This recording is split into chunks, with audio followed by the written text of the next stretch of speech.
Okay, so the next step is to mount the motors in the ESC, and I've come to the conclusion that the best way to do this is mount the ESC at the front with the battery lead coming out of the front, and then to have some kind of GPS mount on the back, GPS plus compass. And this means that the compass is a long way away from the battery lead, which is a big source of interference, and if it's extending out enough, the GPS can be free of VTX interference. We'll see how that goes. It works well on my DJI setup, but we'll see whether the avatar is any different. Now, normally I like to mount these with race wire, so you can see here, race wire here. It just makes it a little bit easier to replace motors if they come off. Unfortunately, they used to provide race wire in the box with these T-motor ones, and they've stopped doing that, so there's no race wire in there, which is a bit frustrating, really. So I don't have any spare race wire. I kind of use those all up, so I'm going to just do the leads directly. The thing about doing the leads directly is that ideally you want to put some heat shrink to hold the leads on, which I could probably do if I hadn't Loctited up these, because the heat shrink would fit nicely over the end here. So I might yet undo these so that I can get the heat shrink over, but it's a little bit of a faff because you got to get the heat shrink over, you got to get the wires through. Obviously, if you break and do a motor, you'd have to repeat the process, but I might try that. Normally with these, getting the heat shrink over is just impossible because the motor ends are too wide. But on this one, I might try that, see how it goes. It just is an easier way of holding the wires down. But you sort of got to get it. You got to get all your ducks in a row, and the other problem is you have to solder it with the arms. Like, I quite like to solder it separately because it's just a bit easier to then put conformal coating on and that sort of thing. So I've done this before, but it is a bit of a faff. So we'll see whether I can be bothered. It makes for a neater build though, because the problem is if you don't put heat shrink on there, then you've got the motor wires loose, and you've got to secure them down somehow. The other way is just to use zip ties. Maybe that's the best thing to do, just use zip ties. When I end up using zip ties for other bits and pieces, so probably for motor wires it's probably okay, probably a bit more practical, so maybe I'll just do that. You can see I've got zip ties here for holding on the antenna mounts, so I might do a similar thing. So ESC will go there, and the motors come up here, and then the capacitor ideally will just sit. So there's two wires here. You can just, with any luck, it's a bit marginal though. They keep changing things, so they made the capacitor much shorter.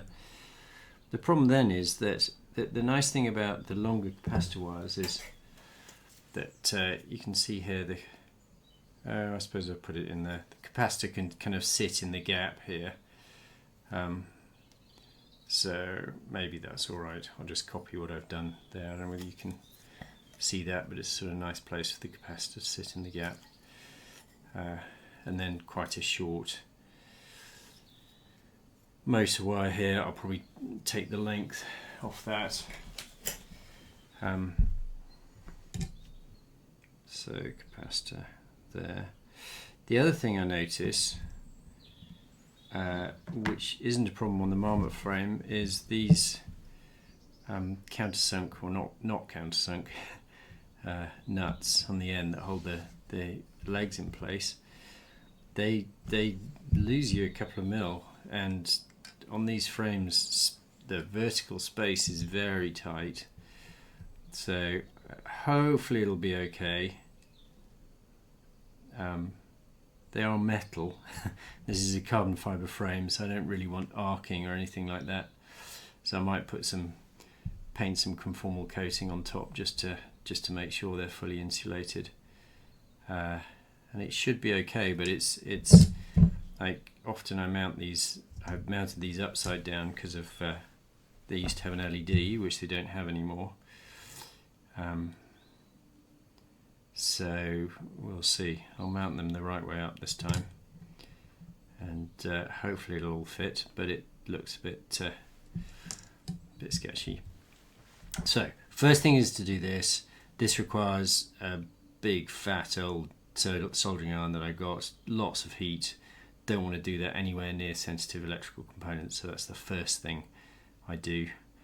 And then once that's on and in place, I'll mount up the motors, get them in place, and then do the soldering, probably with the soldering with this mounted to get the lengths right. Then I'll unmount it all. And then final thing to say is about this, because this is facing up, what you don't want to do is solder this directly horizontally outwards, because then you've got a big sort of bend it that way. And you can see on this one, for instance, you can see that the lead, just about see that the lead is soldered up at an angle, and that means that it pops nicely through this hole that they've left for exactly doing something like this. So I will solder these up at an angle, probably about 60 degrees, something like that, and then it sort of goes up nicely through the base plate hole that you can see here. So got to get out my big fat soldering iron and make it work.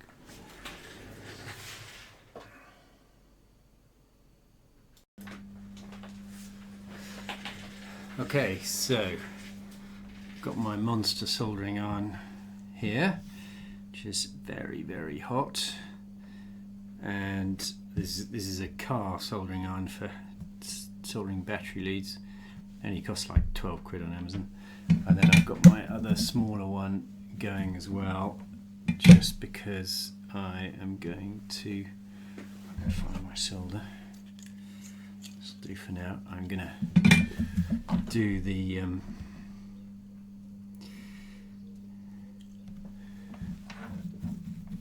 capacitor first.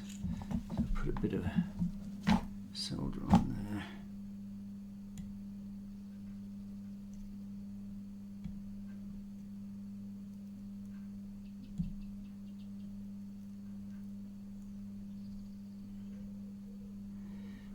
The problem is there's a lot of mass in these connections, so it can be a little bit tricky.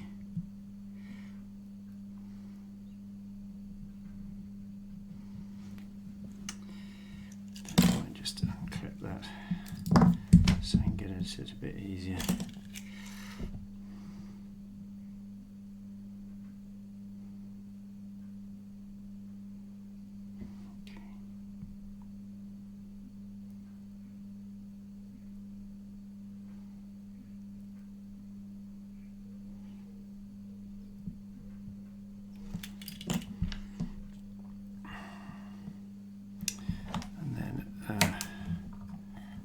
Solder on this guy.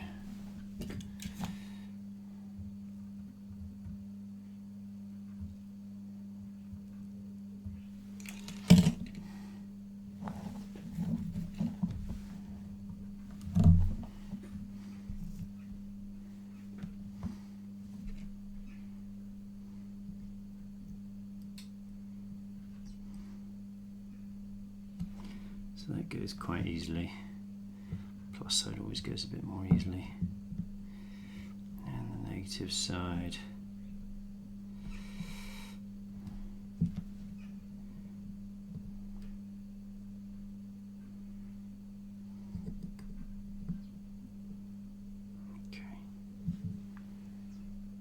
So I think that's okay. That's sort of down a bit. It'll melt a bit more when I put the cables on, but I think for now that'll do. So turn that one off. So this one should be nice and hot now. Look. Yes. Now the problem with this one is it's so big that it's not very accurate. So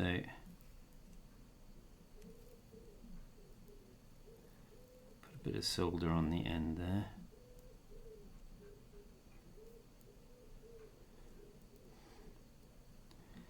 But its thermal mass is the thing that just keeps going.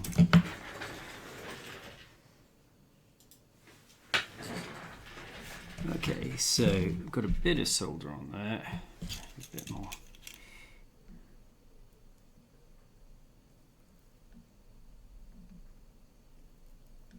And then what I want to do is get some solder on here, which is quite, ooh, spilling solder all over my desk. Not super clever. Right, so this is the tricky bit. So get a nice load of solder on here, and then similarly this side.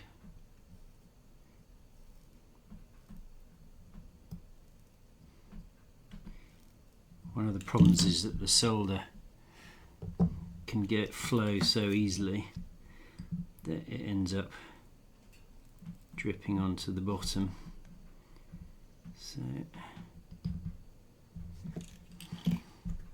the question is that enough? It doesn't look like loads, I have to say.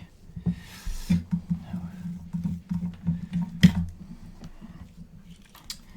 a little bit more.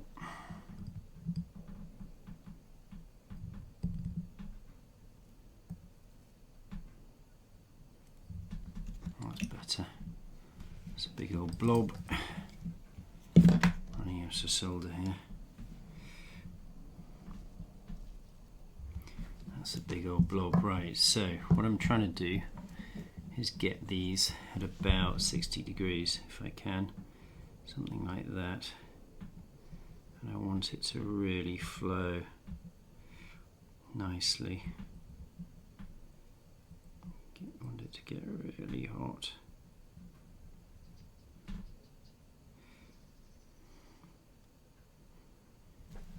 It takes a long time to cool down as well. So you can see that that's flowed really nicely there. It's sort of more closer to 45 maybe, but I think it's good enough. Right, so this is the tricky one because there's just so much thermal mass on the negative terminal.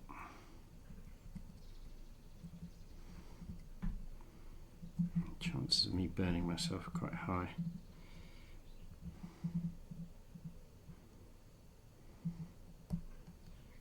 Just got to get it flowing. Now, that's slightly gone on the end there. I'm not sure whether that's quite what I wanted. Have another go at this.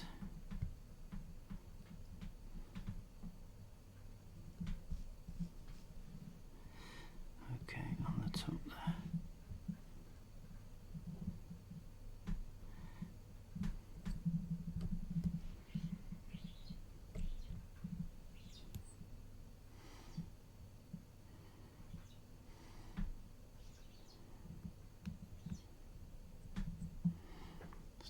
It's now not melting, which is usually the problem.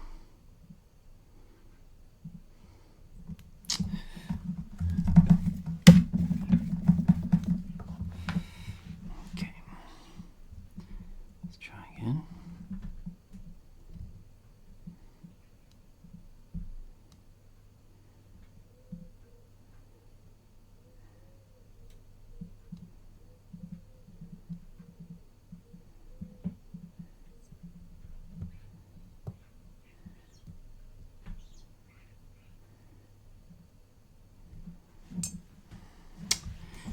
is not going. Probably lack of flux as well. Let's just put a little bit more solder on here. This is why you need such a large soldering iron, just to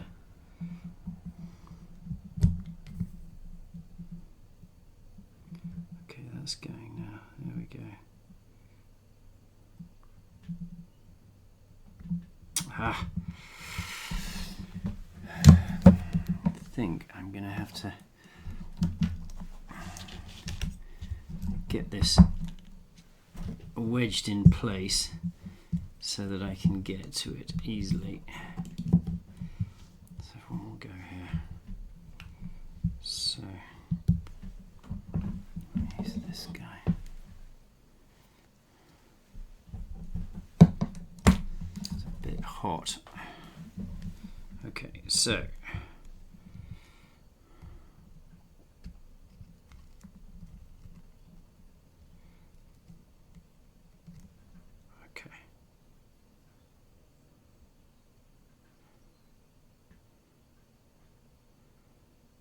that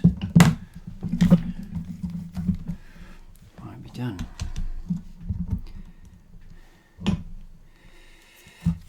Okay. Yeah, that looks pretty good.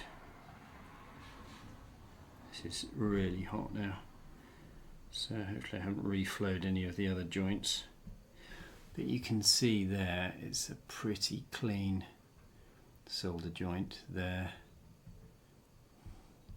Got that nice smooth look to it, the glazed look, and because you just want a really clean joint for that particular connection. Don't want that one coming loose, and you should find that now looks like it should fit quite nicely there. Yeah, and if we have a look at the top plate, I think that's going to be okay there. What's that? Camera cage. Yeah.